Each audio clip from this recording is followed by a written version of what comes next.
Bienvenue dans cette vidéo qui s'intitule La violence dans la Bible et l'islam, ça n'a strictement rien à voir. Alors chaque fois qu'un attentat est commis au nom de l'islam, il y a des personnes qui essaient de montrer à juste titre que la violence est intrinsèque à l'islam, et pour cela ils mettent en exergue un certain nombre d'extraits du Coran qui appellent à la violence, et de façon à montrer que l'islam est une religion foncièrement violente, intrinsèquement violente, et que les terroristes qui se réclament de l'islam, se réclament à juste titre de l'islam et ne font qu'appliquer cette religion. Et pour les contrer, il y a des personnes qui essaient de dédouaner l'islam en disant effectivement il y a des passages violents dans le Coran, mais on ne peut pas dire que l'islam est une religion foncièrement violente pour autant, puisque dans la Bible, il y a également des passages violents, et on ne peut pas dire pour autant que le christianisme serait une religion foncièrement violente. Le but de cette vidéo, c'est évidemment de montrer que ce parallèle n'a aucun lieu d'être, n'a aucunement lieu d'être. Et pour ceux qui seraient un peu pressés, je vais résumer en 30 secondes de quoi il s'agit. Alors, dans la Bible, les passages violents, en gros, ils sont situés dans l'Ancien Testament, et ils sont en quelque sorte abolis, on va dire plutôt accomplis, par le Nouveau Testament, qui leur donne une valeur symbolique, alors que dans le Coran, c'est tout le contraire. Les passages violents sont en quelque sorte la partie non violente, c'est-à-dire la partie mécoise, qui est la première partie chronologiquement du Coran.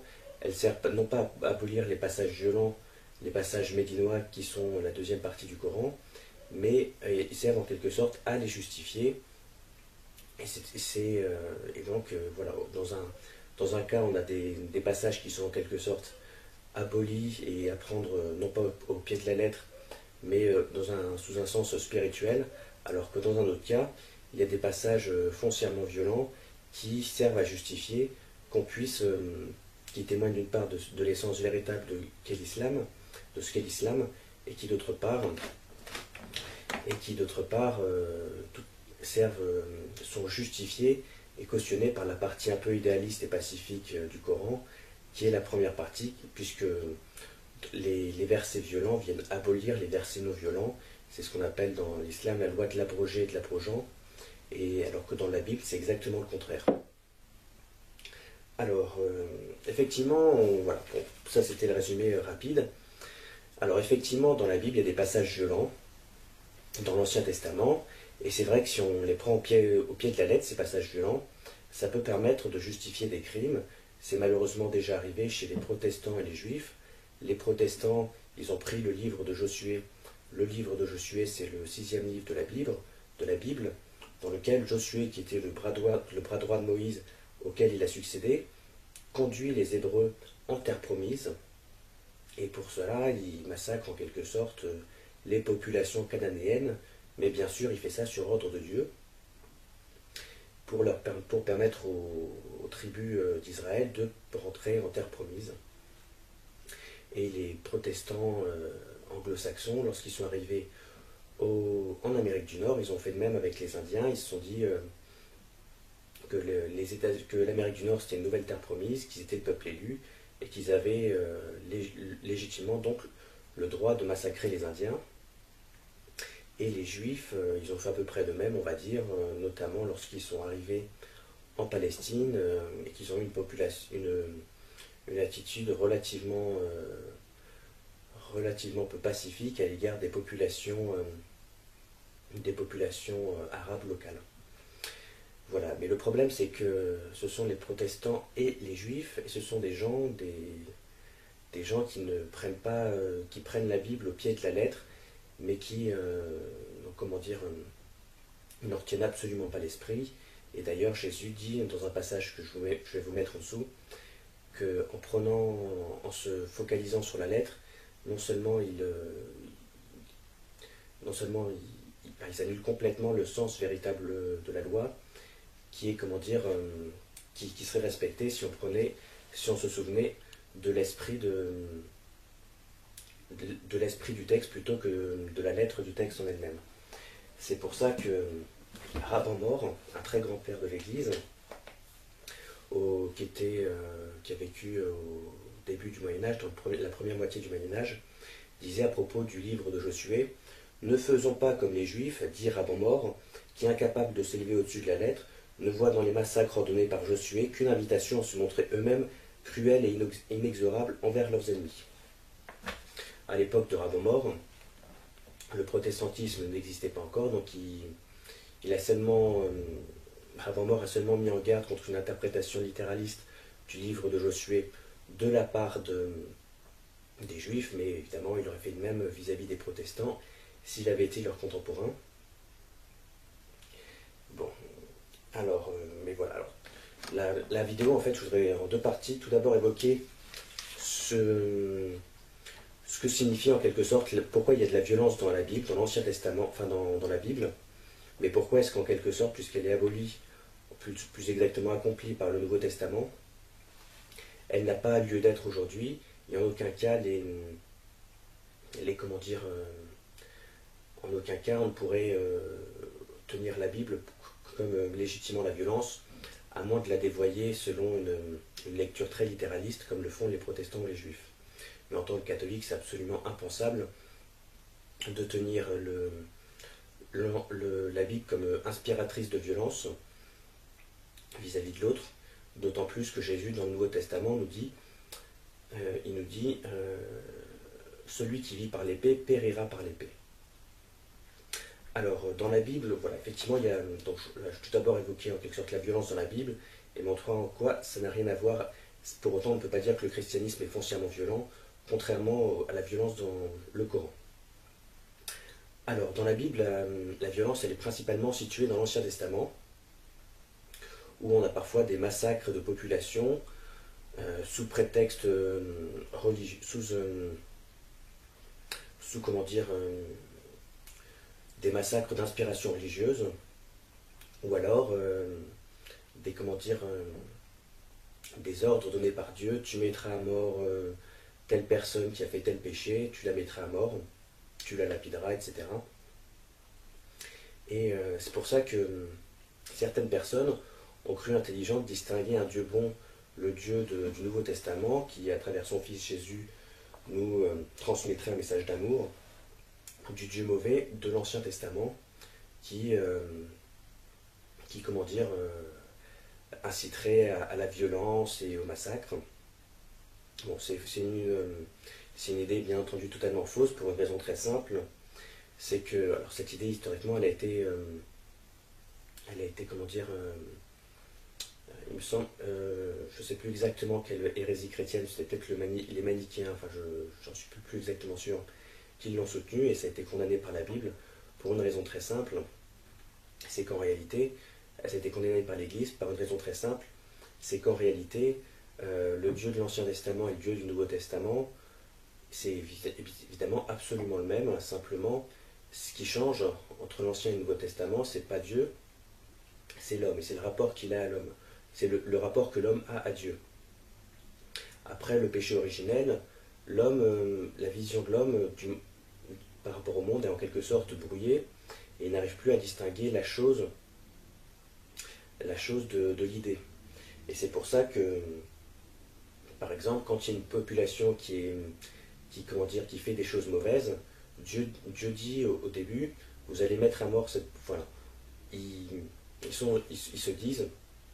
On se dit, on va mettre à mort telle population, histoire non pas de mettre à mort la population pour la mettre à mort, mais plus de supprimer l'idée qui lui est liée. Et tout le travail de l'Ancien Testament, c'est de parvenir progressivement à distinguer la chose de l'idée, de l'idée dont elle est porteuse, pour ne pas faire payer des gens pour un péché auquel ils sont associés. Par exemple, imaginons que voilà, il y ait des traders qui fassent de mauvaises choses, et on se dirait,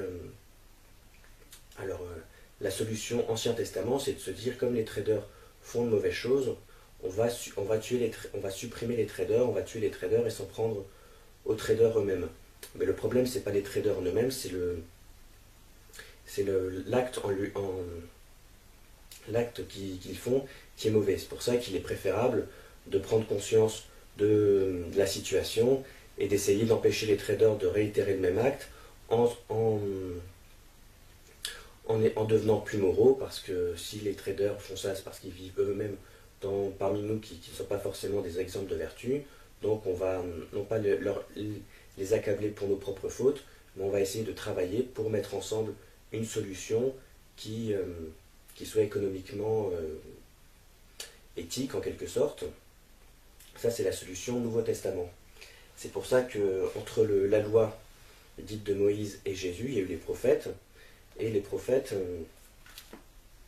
par exemple dans le livre de Zacharie,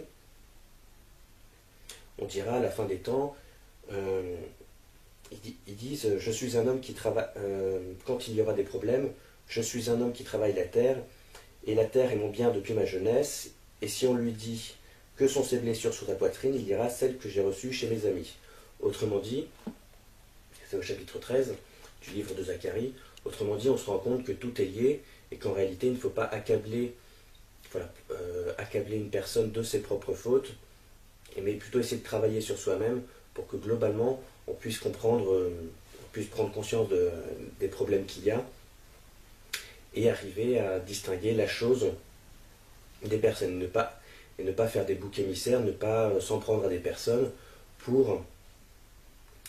à cause d'un problème. Ça, c'est la symbolisation, c'est-à-dire à parvenir à distinguer bien la chose de l'esprit, et c'est tout le travail de l'Ancien Testament. Enfin, c'est toute l'évolution de l'Ancien Testament. C'est Dieu peu à peu. L'homme évolue et peu à peu il devient capable de symboliser. Donc Dieu s'humanise. Enfin, c'est pas qu'il s'humanise, s'il s'humanise, mais Dieu peu à peu, lui, dans son rapport à Dieu, l'homme parvient à être plus éclairé et à ne pas faire de bouc émissaire, à prendre conscience du sens figuré des choses. C'est pas les personnes qui sont coupables, ce sont les idées qu'il faut combattre. Et cette symbolisation, elle est effectivement concrétisée par le Christ, qui meurt en martyr, en prenant la croix. Il préfère en quelque sorte prendre sur lui les péchés des autres, plutôt que porter la croix, c'est-à-dire les péchés de l'humanité, plutôt que de se dire on va condamner telle ou telle personne, etc. Il va plus montrer l'inanité de ce genre de comportement et montrer qu'en réalité, il faut travailler sur soi-même pour aider les autres et ne pas faire des transferts, c'est-à-dire projeter sur autrui les problèmes qu'on n'arrive pas à assumer pour soi-même, même si, a priori, certaines personnes sont plus coupables que d'autres.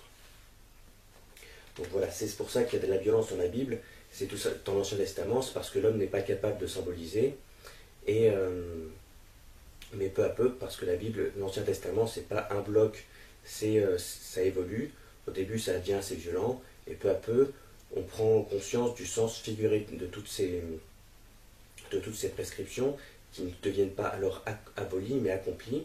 C'est pour ça que Jésus nous dit qu'il n'est pas venu pour abolir la loi, mais pour l'accomplir, à savoir, on prend conscience de son sens figuré, et on se l'implique à soi-même, puisqu'on se rend compte que l'autre, en fait, c'est soi-même, et qu'il ne faut pas projeter sur autrui ce qu'on n'est pas capable d'assumer pour soi-même. Voilà ce qu'il en est de la violence dans la Bible. Effectivement, tous les groupes comme le protestantisme ou le judaïsme qui refusent ce travail de symbolisation sont évidemment, pour moi catholique, totalement à côté de la plaque et dévoient totalement le sens des prescriptions de l'Ancien Testament pour une sorte de fétichiste qui est au final assez mortifère. Saint Paul nous ayant dit bien sûr que la loi était la lettre tue mais l'esprit vivifie. Alors voilà ce qu'il en était pour la Bible. Par contre, pour ce qui est du Coran, c'est relativement différent. Pourquoi est-ce que c'est relativement différent? Parce que d'une part, les passages qui sont violents, voilà, juste une chose, je cite aussi ce passage de Saint Paul qui vient confirmer le rôle de pédagogue de la loi. Avant la venue de la foi, c'est-à-dire c'est dans l'Épître aux Galates chapitre 3, avant la venue de la foi, nous étions enfermés sous la garde de la loi, réservés à la foi qui devait se révéler. Ainsi, la loi nous servit-elle de pédagogue jusqu'au Christ pour que nous obtenions de la foi notre justification, mais la foi venue, nous ne sommes plus sous un pédagogue. Autrement dit, pour reprendre ce que j'ai dit dans une de mes vidéos qui s'intitule pourquoi les chrétiens mangent du porc, qui essaie d'expliquer pourquoi est-ce que les chrétiens mangent du porc. Un enfant, quand on l'élève, d'abord, on lui dit qu'on va comment dire, qu'on veut son bien. Après, on lui donne des règles. Après, il comprend l'esprit de ces règles. Et après, il arrive à en comprendre totalement le sens et à s'épanouir pleinement. L'enfant, au début, quand on lui dit qu'on veut faire son bien, c'est ce qu'on appelle l'alliance. C'est les patriarches, c'est-à-dire Noé, Abraham, Isaac et Jacob, avec lesquels Dieu dit, voilà, je vais faire avec toi une alliance pour le bien de l'humanité, pour que ça puisse bien se passer pour les hommes sur Terre. C'est l'alliance. Après lui avoir dit qu'on allait, comment dire, on allait l'élever pour son bien, après on commence à lui donner des règles. C'est la loi de Moïse, c'est toutes les prescriptions que Dieu donne à Moïse. Et après, comment dire, et après, il y a les prophètes. On évite de se focaliser sur le sens littéral de ces prescriptions, mais on essaye d'en retenir l'esprit pour continuer à s'élever. Et au final, il y a Jésus qui nous permet d'en saisir pleinement le sens spirituel pour que l'homme puisse véritablement s'épanouir. Par exemple, un enfant, on lui dit d'abord qu'on veut son bien. Après, on lui donne des règles, par exemple, les règles de circulation routière. Quand le bonhomme est rouge, il ne faut pas traverser. Et quand le petit bonhomme est vert, on peut traverser. Et puis, ça, c'est la loi de Moïse. Après, il y a les prophètes. On comprend ce que ça implique. En fait, le bonhomme, il est rouge et il peut être rouge ou vert. Quand il est rouge, eh bien, les voitures, pour eux, c'est vert et elles peuvent traverser. Quand le bonhomme est vert, c'est rouge pour les voitures et les personnes ne peuvent pas traverser. Et qu'en réalité, tout ce système est fait pour coordonner la circulation des voitures et des piétons. Et au final, avec Jésus, on arrive pleinement à saisir le sens de cette loi et à s'en libérer. Pas à s'en libérer, mais à s'épanouir pleinement grâce à elle. Et on comprend par exemple que même si le petit bonhomme il est vert, mais que les voitures sont en train de traverser à ce moment-là, même si théoriquement on aurait le droit, c'est pas parce que le bonhomme est vert qu'on doit traverser. Pareil, si le bonhomme est rouge mais qu'il n'y a absolument aucune voiture, on peut tout à fait traverser. Voilà. Alors, d'autre part, pour ce qui est de la violence dans la Bible, qui n'est pas en quelque sorte, qui n'est pas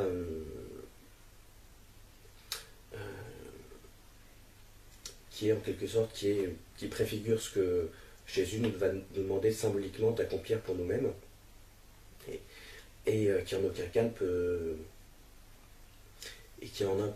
comment dire, on peut dire que le christianisme serait foncièrement violent, parce que des passages de l'Ancien Testament le sont. Alors que le christianisme, justement, c'est ce qui va permettre de rectifier et d'humaniser ces passages foncièrement violents de l'Ancien Testament en leur donnant une valeur symbolique, dans la lignée de ce que les prophètes avaient fait après Moïse, bien entendu. Et c'est au contraire ceux qui prennent tous ces passages de la Bible au pied de la lettre, qui en dévoient profondément le sens, et qui, eux, n'ont rien à voir avec la Bible.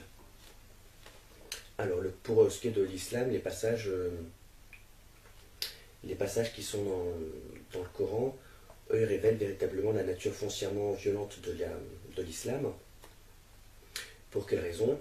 Alors, tout simplement parce que, historiquement, le Coran, l'idée que ce serait un livre incréé qui aurait été donné par Dieu à Mahomet, c'est une idée qui a apparu plusieurs siècles après les débuts de l'islam, lorsque peu à peu les califes ont élaboré cette religion, avec des choses qui s'étaient passées autrefois, et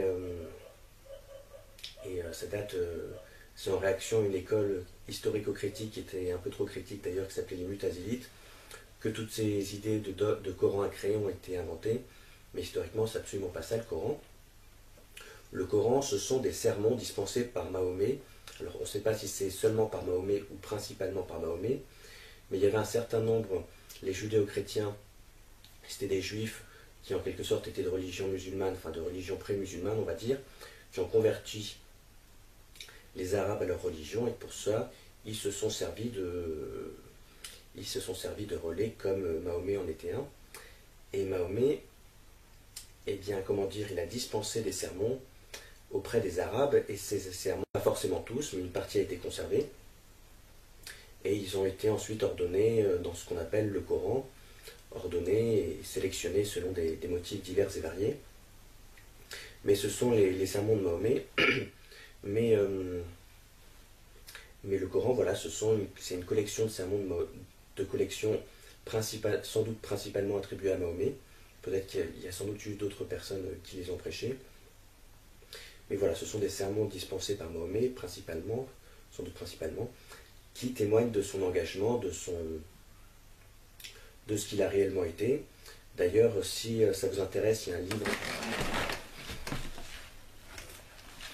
qui s'intitule Le grand secret de l'islam, qui est vraiment très intéressant, et à la fin, il y a toute une partie qui prend des passages du Coran et qui essaye d'en expliquer le sens véritable en montrant que le sens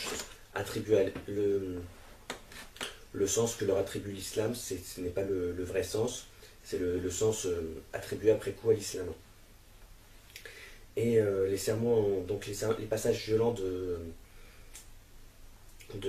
comment dire, qui sont dans le Coran, ils témoignent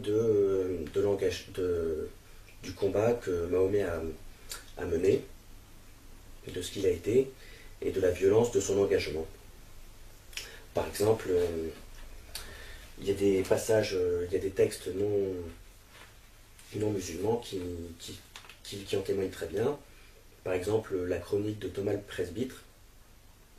En l'année 945, indiction sec, le vendredi 4 Shebat à 9h, ça veut dire en 934, eut lieu le combat des Romains et des Tataillés, les Tataillés ça veut dire les musulmans, de Mahomet en Palestine, à 12 000 à l'est de Gaza.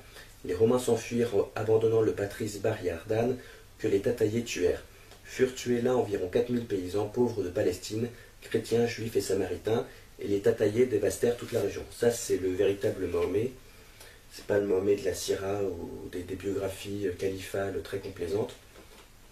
C'est le Mahomet djihadiste. Et quand il y a des passages assez violents dans le Coran, par exemple, dans le Coran, chapitre 9, verset 5, sourate 9, verset 5, il y a ce qu'on appelle le verset du sabre. Une fois écoulés les mois interdits, tuez les associateurs, les chrétiens, où que vous les trouviez. Prenez-les, assiégez-les et restez assis aux aguets contre eux. Sourate 9, chapitre 5, verset 5, dans le Coran. Et en quelque sorte, Mahomet, c'est une sorte, on va dire, d'archétype primordial de ce qu'est l'islam.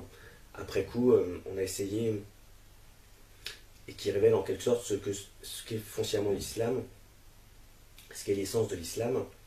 Et c'est pour ça qu'effectivement, on peut démontrer comme ça que le véritable islam, c'est Daesh, c'est le naturel qui revient au galop en quelque sorte.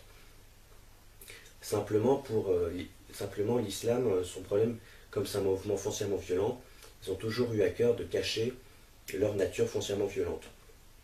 Et pour ça, ils ont inventé plein de choses. Ils ont inventé la taqiyya, c'est-à-dire le fait de mentir aux non-musulmans. Ils ont ils ont réécrit l'histoire de Mahomet. L'histoire officielle de Mahomet, elle s'appelle la Sira. C'est une biographie qui a été écrite par un monsieur qui s'appelait Ibn Hisham, par les califes. Et en fait, c'est la réécriture d'un ouvrage qui était déjà une biographie de Mahomet, par un autre monsieur qui s'appelait Ibn Ishaq. Mais comme ça convenait pas assez au calife, ils l'ont fait supprimer et ils en ont mis au point une nouvelle. Et voilà, ils ont inventé un certain nombre de choses. Ils ont fait croire que les associateurs, c'est-à-dire les chrétiens, étaient en réalité des païens, alors qu'il n'y avait absolument pas de païens en Arabie. Et en fait, ils appellent les chrétiens les associateurs parce que ils estiment que le fait de présenter Dieu sous forme de Père, Fils et Saint-Esprit, c'est de l'associationnisme. C'est pour ça qu'ils s'appellent les chrétiens les associateurs. Mais pour éviter de dire qu'ils ont massacré des chrétiens, ils ont dit que les associateurs, en fait, c'était des païens. Mais en réalité, c'était des chrétiens qui sont massacrés. Et donc l'islam, en quelque sorte, a caché sa nature violente. Et et les crimes de Mahomet, il faut bien le dire, en supprimant tous les textes non musulmans, en essayant de supprimer un maximum de textes non musulmans. C'est pour ça qu'on n'a pas eu énormément de témoignages de cette période, on n'a pas énormément de témoignages, puisqu'ils ont essayé de supprimer un certain nombre de documents, et ils ont tout simplement décontextualisé les crimes de Mahomet. C'est-à-dire décontextualisé, ça veut dire, étant donné que c'est un peu difficile de cacher qu'il avait tué des personnes, par exemple, ou qu'il avait comment dire, kidnappé des femmes pour assouvir ses penchants sexuels, ils ont inventé des histoires totalement absurdes, et qui sont totalement incohérentes quand on connaît le contexte de l'époque. Ils ont fait croire qu'en réalité, voilà, en réalité, Mahomet a tué un certain nombre de personnes, mais bon, c'était à l'insu de son plein gré, si j'ose dire, à savoir, il aurait été persécuté par ses païens, et à l'insu de son plein gré, il aurait tout d'abord essayé de fuir ou je sais pas quoi, mais finalement il n'avait pas d'autre solution, et c'est vraiment totalement à l'insu de son plein gré qu'il a dû les massacrer. Pareil, les femmes, elles subissaient des châtiments atroces, elles étaient enterrées vivantes, et il s'est dit, dans ma grande mansuétude, je vais les mettre dans mon lit. Enfin, bon, bref, ils ont inventé un certain nombre de récits totalement absurdes, voilà, puisque bon, il n'y avait pas spécialement de païens, et que historiquement les femmes ont été les plus grandes opposantes à Mahomet de son vivant. Mais d'ailleurs, j'ai fait une vidéo là-dessus qui s'intitule 5 invraisemblances de l'islam.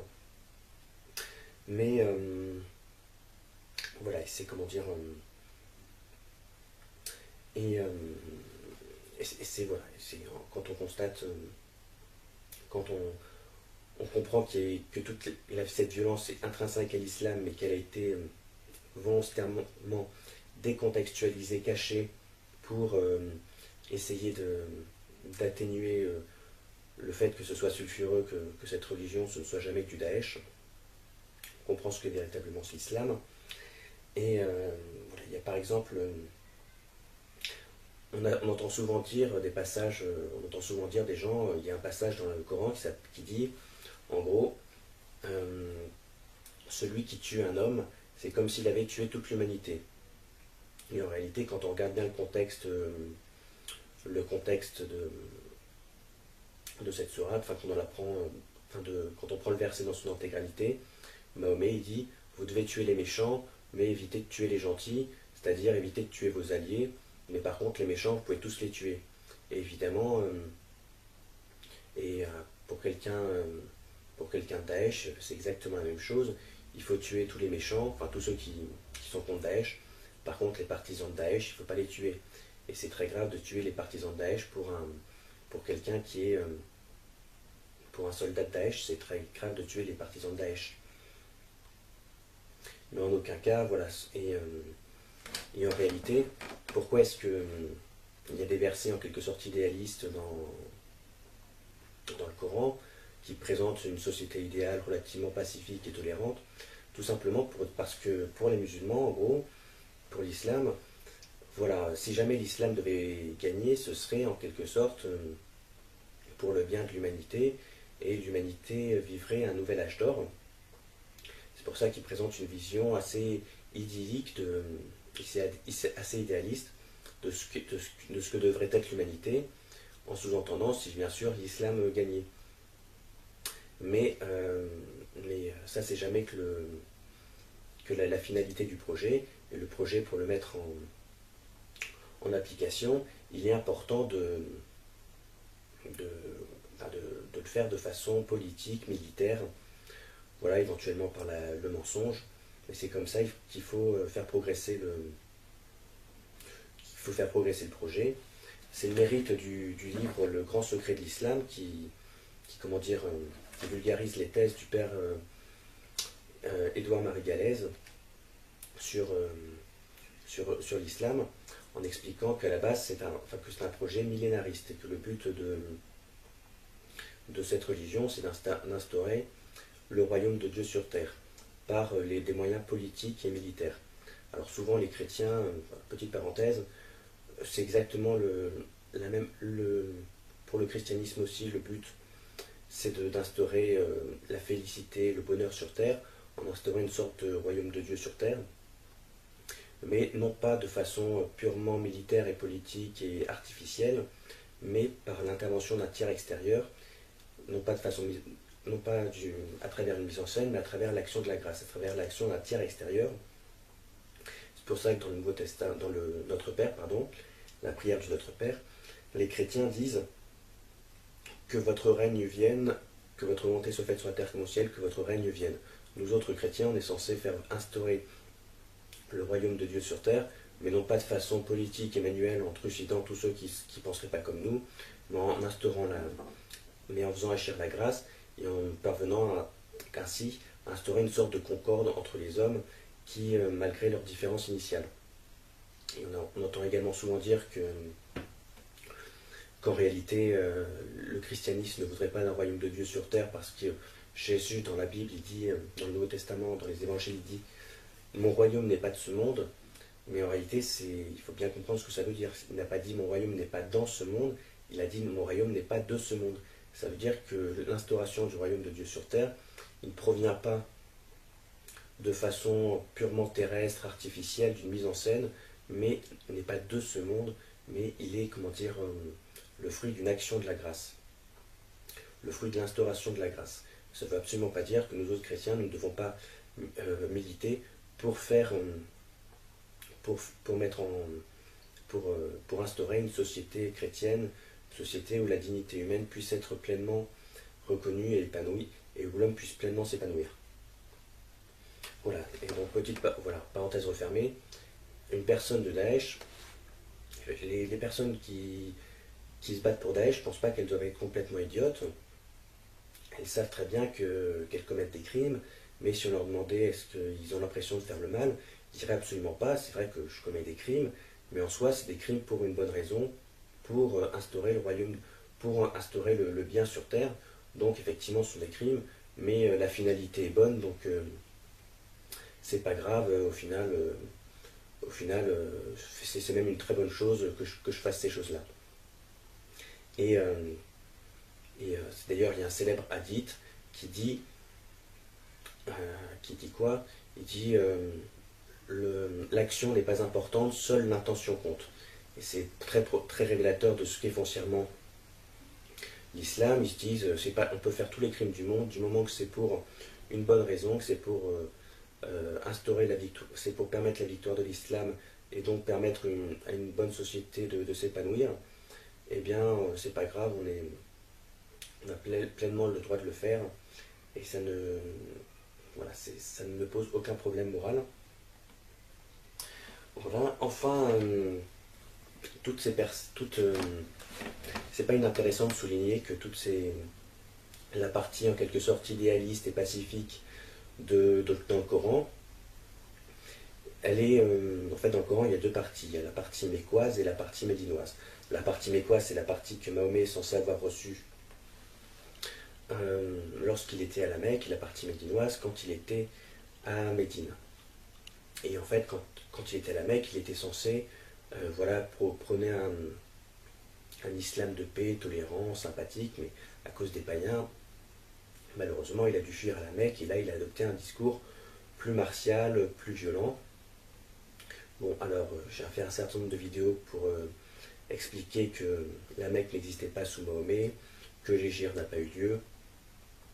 Donc, les païens non plus, il n'y avait pas spécialement de païens en Arabie à cette époque. Comme le prouve une vidéo qui s'intitule Nouvelles données archéologiques sur le christianisme en Arabie Saoudite, un certain nombre de conférences qui ont eu lieu à l'Institut du monde arabe, il n'y avait absolument pas de païens, mais il y avait les Arabes de la péninsule arabique qui étaient chrétiens. Cela dit, donc voilà, toute cette histoire est globalement fausse, mais c'est pas inintéressant de montrer que la distinction sourate médinoise et sourate médinoise et sourate mécoise est totalement artificielle. Mais en réalité, l'islam a été foncièrement violent et s'est inventé comment dire, des raisons pour cacher sa violence intrinsèque et la justifier, faire croire que sa violence n'était pas naturelle mais elle était accidentelle. Et l'islam tolérant et pacifique qui est mis en scène à la Mecque, il est mis en scène à travers une ville qui n'existait pas sous Mahomet. La ville qui a été créée à peu après, je crois notamment par le calife Muawiyah, alors que la partie violente, elle a existé, puisque Mahomet, lorsqu'il a fui la répression de l'empereur byzantin Héraclius, et qui s'est réfugié depuis la Syrie à Yathrib, qui est devenu Médine, il a été à la Mecque, pardon, à Médine, et il a eu des comportements violents. Et la partie violente de l'islam, c'est celle qui est avérée historiquement. La partie soi-disant gentille et tolérante de la Mecque, ça c'est la partie violente, c'est la partie avérée historiquement, alors que la partie pacifique et tolérante, c'est la partie qui a été inventée après coup. D'autre part,